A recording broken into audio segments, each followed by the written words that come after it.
आज अपन discuss out करते हैं cardiac output and stroke volume. Cardiac output and stroke volume.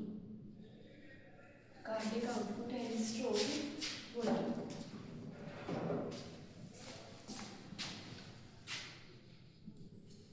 Firstly upon discuss out करते हैं stroke volume क्या होता है। तो स्ट्रोक वॉल्यूम, स्ट्रोक जो वॉल्यूम होता है इसको अपन जो हार्ट है उसके थ्रू जो ब्लड पंप आउट होता है उसको हेल्प से अपन इसको मेजर करते हैं। स्ट्रोक जो वॉल्यूम है उसका मतलब है कि the volume of blood pump out by the heart या फिर by the each ventricles during each heartbeat। Stroke volume का मतलब है कि जो ब्लड का वो वॉल्यूम जो हार्ट पंप आउट करता है, स्पेशली अगर अपन बात करें तो ईच वेंट्रिकल्स के थ्रू ईच हार्ट बीट के टाइम जो ब्लड का वॉल्यूम पास आउट होता है, पंप होता है, उस चीज को बोलते हैं स्ट्रोक वॉल्यूम। सेकेंड डेफिनेशन इसकी अगर अपन देना चाहें तो अपन बोल सकते हैं इसी चीज को कि स्पेशली जब हार्ट के अंदर सिस्टेमिक कॉन्ट्रैक्शन होता है, हार्ट के अंदर जब सिस्टेमिक कॉन्ट्रैक्शन होता है, इस सिस्टेमिक कॉन्ट्रैक्शन के टाइम स्पेशली जो left ventricles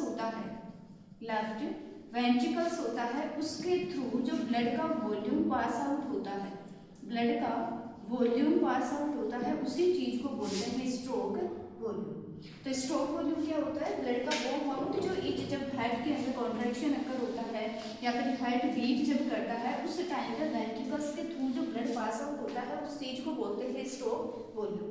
normal stroke volume की अगर अपन बात करें तो इसकी नॉर्मल जो वैल्यू है वो 70 ml देखने को मिलती है कि जब ईच हार्ट बीट होता है उस हार्ट बीट के टाइम जो लेफ्ट वेंट्रिकल्स होता है उसके थ्रू ब्लड का जो अमाउंट होता है लगभग 70 ml पास आउट देखने को मिलता है। नेक्स्ट वन अपन डिस्कस आउट करते हैं फैक्टर अफेक्टिंग स्ट्रोक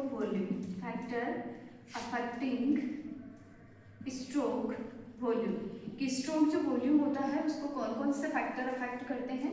तो फर्स्ट फैक्टर है जो स्ट्रोक वॉल्यूम को अफेक्ट करने के लिए रेस्पॉन्सिबल होता है उसका वो है एज की अगर अपन बात करें तो जैसे जैसे एज इंक्रीज होती है वैसे वैसे स्ट्रोक जो वॉल्यूम होती है वो डिक्रीज देखने को मिलता है। क्यों? जैसे जैसे इंक्रीज होती है वैसे वैसे ब्लड का जो वॉल्यूम होता है वो डिक्रीज देखने को मिलता है। अगर ब्लड का वॉल्यूम एज के साथ में डिक्रीज हो रहा है तो राइट जो एट्रियम होता है उसके अंदर भी ब्लड कम पास आउट होता है वॉल्यूम, और राइट एट्रियम के अंदर भी ब्लड कम पास आउट हो रहा है तो वेंट्रिकल्स के अंदर कम आएगा, वेंट्रिकल्स के अंदर अगर कम है तो वेंट्रिकल्स के थ्रू पास आउट भी कमी ही देखने को मिलता है। सेकेंड फैक्टर आता है जो अफेक्ट करता है प्री लोड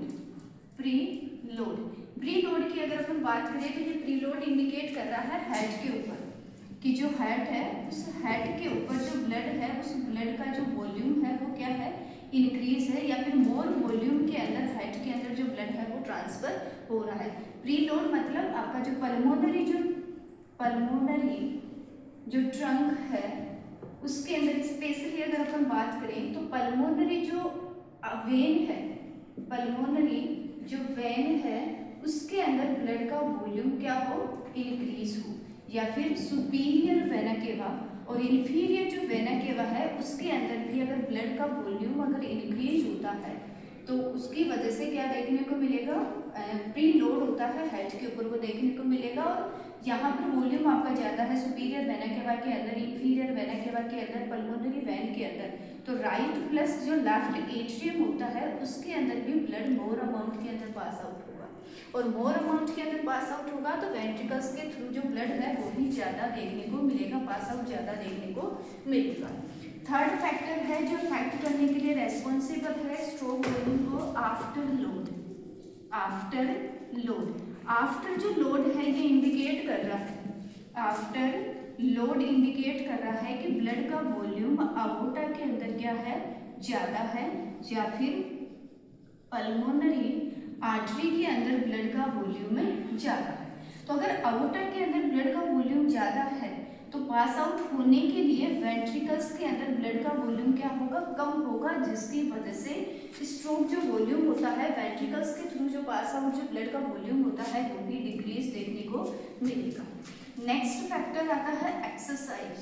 एक्सरसाइज के अंदर क्या होता है, फिजिकल एक्टिविटीज प्रेजेंट होती है, हेवी वर्क अपन करते हैं, एक तरह से फिजिकली जो इन्वॉल्वमेंट होता है वो देखने को मिलता है। एक तरह से एक्सरसाइज के अंदर फिजिकल जो एक्टिविटीज होती है वो इंक्रीज होती है, और फिजिकल एक्टिविटीज को कंडक्ट करने के लिए बॉडी के अंदर जो मेटाबॉलिक रिएक्शंस होती है वो भी क्या देखने को मिलती है, इंक्रीज देखने को मिलती है। और मेटाबॉलिक रिएक्शन को कंप्लीट होने के लिए बॉडी के अंदर ब्लड की जो डिमांड होती है वो भी इंक्रीज देखने को मिलती है। अगर बॉडी के अंदर ब्लड की डिमांड होती है तो हार्ट का जो वर्क है, हार्ट है, ब्लड को जो पंप आउट होता है वो भी मोर करता है, जिसकी वजह से एक्सरसाइज के अंदर स्ट्रोक जो वॉल्यूम होता है वो इंक्रीज देखने को मिलता है। नेक्स्ट अगर अपन फैक्टर की अगर अपन बात करें तो नेक्स्ट वन है कॉन्ट्रैक्टिबिलिटी। कॉन्ट्रैक्टिबिलिटी की अगर अपन बात करें तो कॉन्ट्रैक्टिबिलिटी का मतलब है कि हार्ट के अंदर कॉन्ट्रैक्शन की जो एबिलिटी है वो परसेंट है। कॉन्ट्रैक्टिबिलिटी का मतलब है कि हार्ट के अंदर कॉन्ट्रैक्शन की जो एबिलिटी है वो क्या है, परसेंट है। और हार्ट के अंदर कॉन्ट्रैक्शन मायोकार्डियम जो लेयर होती है उसके अंदर देखने को मिलता है। अगर मायोकार्डियम लेयर के अंदर मोर कॉन्ट्रैक्शन होगा उसकी वजह से हार्ट के जो वॉल्व है, चेंबर है, उसके अंदर कॉन्ट्रैक्शन देखने को मिलेगा।